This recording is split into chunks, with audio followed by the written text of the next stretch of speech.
Beginilah kondisi banjir saat ini yang masih melanda permukiman warga di Kecamatan Luksukon, Aceh Utara, Aceh. Puluhan warga desa Cibrek hingga Senin pagi masih bertahan di lokasi pengungsian di rumah ibadah desa setempat. Meski banjir mulai berangsur surut, namun debit air di rumah warga masih mencapai 60 cm, sehingga hampir sepekan warga tinggal di rumah ibadah untuk mengungsi. Di lokasi pengungsian desa Cibrek, Kecamatan Luksukon, ada sebanyak 30 kepala keluarga yang mengungsi, terdiri dari anak-anak, bayi, dewasa, dan juga lanjut usia. Hingga kini para pengungsian belum mendapat bantuan dari pemerintah, namun bantuan diperoleh masyarakat dari sejumlah lembaga dan dermawan.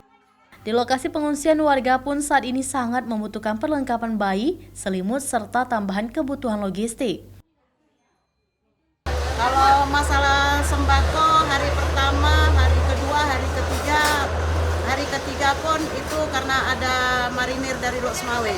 Itu pun kami minta secara pribadi. Kalau bantuan dari pemerintah sama sekali nggak ada. Nggak ada. Ini untuk kebutuhan di pengungsian kayak selimut, Bu, popok bayi atau gimana? Nggak ada. Nggak ada. Nggak ada.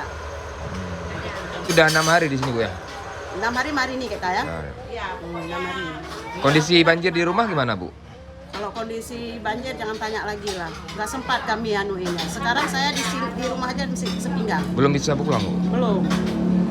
Kondisi banjir terus berangsur surut, namun warga di sejumlah desa yang masih tergenang masih bertahan di pengungsian. Zikri Maulana, Kompas TV, Aceh Utara.